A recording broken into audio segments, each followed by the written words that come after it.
No more fossil fuels! We're here to tell you to stop trashing our climate! In this ClimateGenn episode, I speak with fossil-free London activist Nuri Syed Corser about their focused activism targeting the biggest polluters operating in the UK's capital. At a time when the UK is reeling from extreme heatwaves, the government are holding back on renewable energy projects and backing fossil fuel investments that will please their backers and make the climate problem much, much worse. They are also using the Russian invasion of Ukraine as an excuse to increase coal, oil and gas extraction across the British Isles. Activist groups like Fossil Free London help to highlight who the polluters are and bring public attention to their careless and destructive activities. As has been said in previous interviews, the activists and civil society groups are more in line with what the science tells us we need to do than the policymakers entrusted to protect us, and this has to stop. Thanks for listening to ClimateGenn. In the next episode, I'm speaking with a retired US General, Norman Seep, who is now president of the American Security Project, and who agrees with me that as much as climate change is a US national security threat, US climate policy itself is a security threat to the rest of the world. You can subscribe on YouTube and all podcast channels, and you can also get content early as well as extra by backing this series on patreon.com. Please do get in touch or send feedback via GenCC. Nuri, it's fantastic to speak to you. Thank you very much for taking the time. Fossil Free London, the clue is in the name. A recent action we saw this week. Can you give some background to the company and what qualified them in particular for direct action? Hello, Nick. Well, firstly, thank you so much for having me on the podcast. Really excited to be here. Yes, so on Tuesday, myself from Fossil Free London and various activists from other groups, including Money Rebellion, staged a disruptive action at the annual shareholder meeting of UK Oil and Gas, or UKOG as they get called as well. Why did we choose UKOG? Well, I mean, basically, the clue is in the name for them as well. They are an oil and gas company, and they are pursuing a reckless new drilling operations across primarily the south of England, with a few sort of outliers in Turkey as well. I'm not quite sure what the rationale is there. You well know, Nick, we cannot afford to have any new oil and gas fields produced. I mean, that's something that we've heard from the International Energy Agency, from UN bodies, from the Secretary General of the UN. It's really, really clear that if we want to have a shot at staying within 1.5 degrees of warming, which we need for a livable future, then we need to keep new fossil fuel reserves in the ground. Now, UKOG are absolutely flouting that. They are pushing ahead with new drilling sites in Horse Hill in Surrey, in Dunsfold as well. And these obviously have a huge impact locally as well and can really devastate local environment, hurt local communities, but they're also just incompatible with the carbon emissions reductions we need. Okay, and the initial reaction, I mean, the film is quite mesmerizing in a way. The initial reaction from the company was to manhandle one of the young women involved in the action. How does it feel when you're in this situation? Because there must be some tension. I know there's some sort of theatrical elements to it as well, but how does it feel when you get a sort of potentially violent response? Yeah, I mean, theatrical is really the right word, because you kind of go into it with these sort of stage fright pre-action nerves, because you don't know how it's going to go. And you kind of think through the scenarios and you think, okay, probably we'll stand up, probably we'll be able to unfold the banner, we'll be able to speak, we'll be able to get our message across. But you're never sure. You're never sure how the security can react. And this was really, really shocking. I don't think any of us expected the degree of violence or the speed with which it happened. You know, the meeting was 30 seconds in, and two of my friends who I was there with got up to unveil the banner.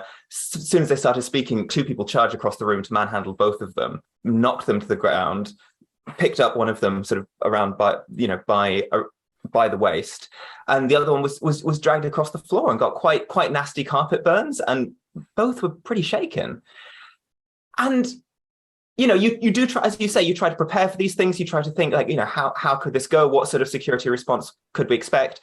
But generally, you think, oh, okay, maybe we'll be asked to leave. You don't think this private security is going to sort of physically assault us for being there. And I should stress maybe on this point that we had a legal right to be there. You know, we weren't doing anything illegal by being in there, being in the room for the protest.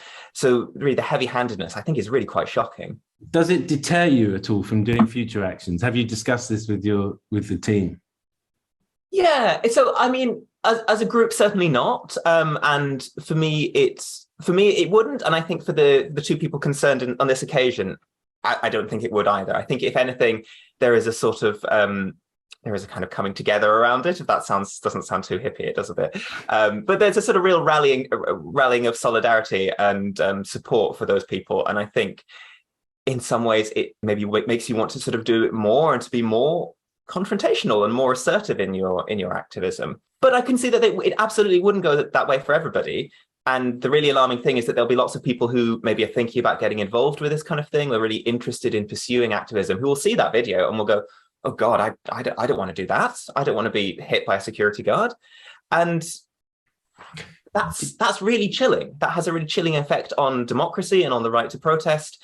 And to some extent, that is also a sign of that tactic working, because what they want to achieve by doing that is not just to shut down the action there and then. They want to deter it from happening in the future. Do you think perhaps the fact that you're sort of prodding this oil and gas system, because it is a sort of a system of extractivism, there's a whole industry around it, it's a lucrative money-making business. The fact that you're poking it and that you get a violent response is exactly what this is about in a way. It's a very resilient and now we know violent industry in its sort of psyche, if you like, because it's destroying everything in the real world, but it's actually prepared to lash out with, as a first instinct in a protest situation. It's exactly that. Yes, it is an incredibly, whenever the industry feels threatened, it is so entitled that its immediate response is this authoritarian intimidation and, as you said, quite violent approach. Like that is not an industry or a company that is willing to accept criticism at all, much as they might like to say that they do. And we've seen this, we've seen Quadrilla kind of impose injunctions on their fracking sites. We've seen, quite some examples of legal action taken. There are lots of ruses that the big players in this industry are trying to take to shut down protest against them, and protest which is coming fundamentally from people who want a livable future. We're not there for the joy of it. But I think I was, because I listened to a really great interview you did with an activist in South Africa as well, who was making the point that we are able to do that here. We do still have enough political freedom that we are able to take those kind of confrontational actions here, and that's why we sort of should use that right. Whereas in other parts of the world, that would not be possible at all. So I think it's quite an important right that we do exercise. Okay, and when you do use it, can you talk a little bit just about your own protocols, your own red lines, and things that are acceptable and not acceptable for your style of protest? Sure. I mean, we would never want to do anything that would cause harm to anyone, and it is like we accept that some of our actions will cause disruption and will cause inconvenience, and we try wherever possible to be as targeted as we possibly can to the people involved. And that in a way is sort of the beauty of being a climate activism group based in London. The fact we have all these headquarters of huge oil and gas companies, of airlines, and of government institutions. So we have quite a lot of access to those people. So that's what we try to do. So we try to minimize the disruption we cause to others. And as I say, in our activism, we'd never want anyone to get hurt or anything as well. Okay, and oil and gas companies often say that they're just answering demand. We all need fuel for our way of life, etc. What's your response to this line of defense? Well, if they were doing everything they could to sort of say, okay, we're going to move all of our money, all of our investments, all of our new projects are going to be in renewables, then maybe we could have that discussion. But that's not what they're doing. What they're doing is ploughing ahead with more oil and gas, which is not going to come online for years to come. And that's locking us into this cycle for decades. And I think there's a very easy retort that they come back with and say, oh, well, you can't shut off fossil fuels overnight. And that may be true, but that doesn't mean that we should be locking ourselves into more of them for the next 20 years.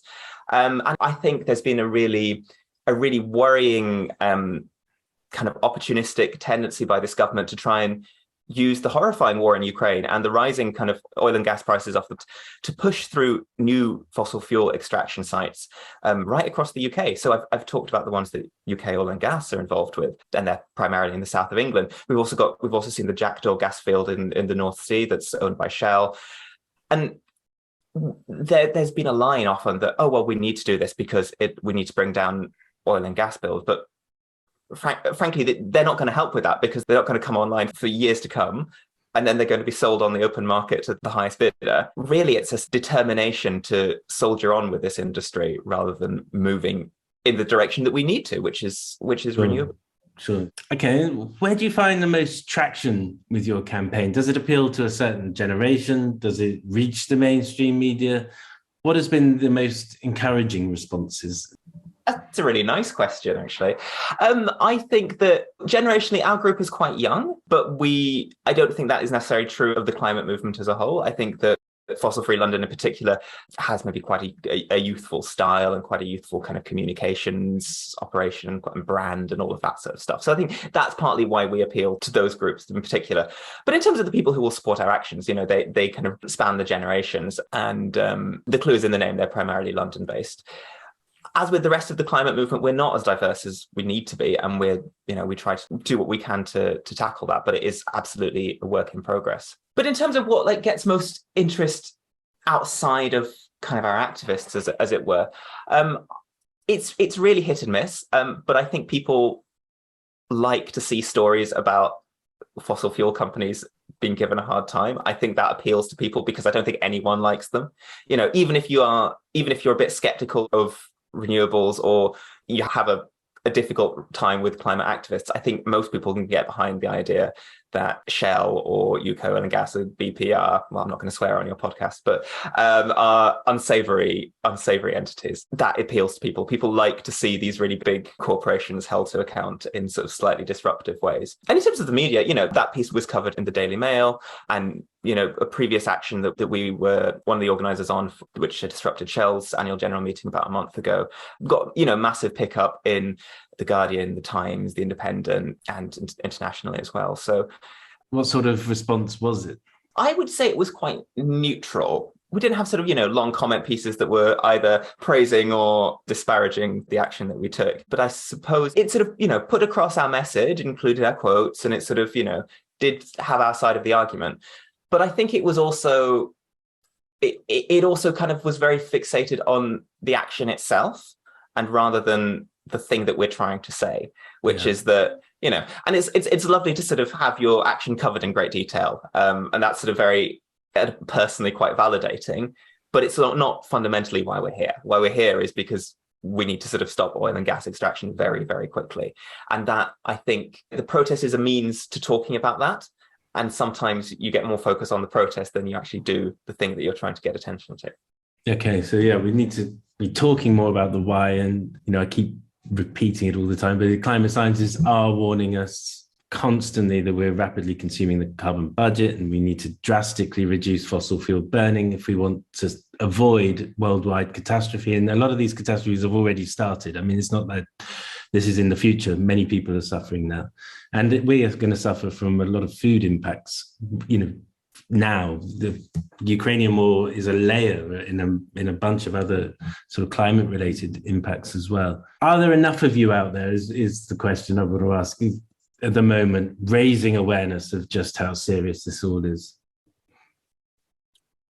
Yeah, no, really good question.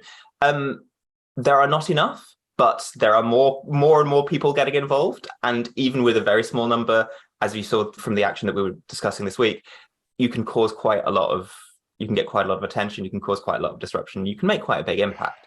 Because polling shows us people are really worried about climate change. People think it's an issue, people think we need to do more. But there is a gap between concern and then that concern being turned into action. And I think that's what we in the climate movement, I think, need to do more to counter. But I think people often have this sense of, it's this really far away thing. It's sort of power stations somewhere. It's forests burning. It's Pacific Islands that are in danger of sort of being permanently inundated. And it is all that, but it is also all the things that are headquartered here in London, like the fossil fuel industry headquarters, like the major sort of centres of the UK government, like the headlines of car companies and airline companies. So I think that when you kind of think about it a bit more and you start to think, okay, no, that is actually, climate change isn't this thing over there. It's actually happening right here. The driving forces of it are, many of them in London. Then it starts to seem like something that it's much more possible to do something about, because, as I say, you can really target your action quite impactfully to get to those people with power. So I think that, yeah, when the more people kind of realize that, and the more people think, okay, no, this is something that I can do. It's something that I can, take part in, and I don't have to sort of label myself a capital A activist to get involved with it. Then I think that the numbers of people coming forward do increase. But, you asked if we had enough people, and I will absolutely just take this as an opportunity to do a shameless pitch, say, no, please join Fossil Free London or other activist groups in your area to do more of this kind of thing, because we need you. It feels like a new wave where things are more strategic. They're very, you're identifying culprits.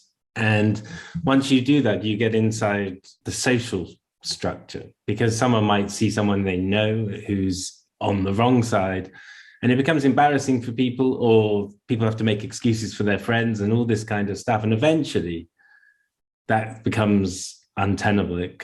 People's values have to kick in, especially as we're now seeing this sort of cascade of current events relating to climate change. So it feels like there's a sort of a new wave going.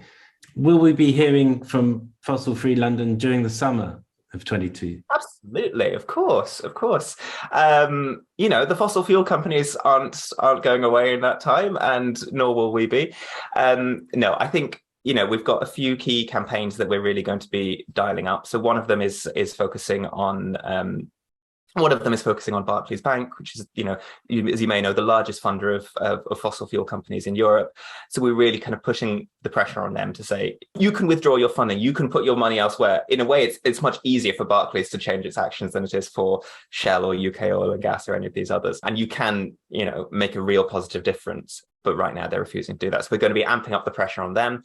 We're also going to be continuing our campaign against Shell, because, as you may know, they've moved their headquarters to the UK in the last year or so. And again, that gives us a real opportunity to push back on them here. And then the last thing is that, there's a really worrying prospect of a whole new swath of oil and gas exploration licenses being issued by the UK government in September.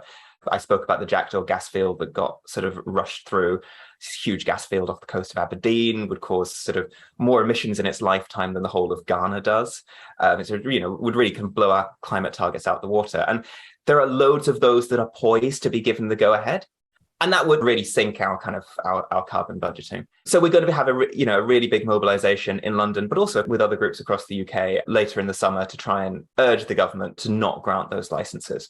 Because, if they go ahead, that 2 degrees is staying beneath 2 degrees seems like it's out the water.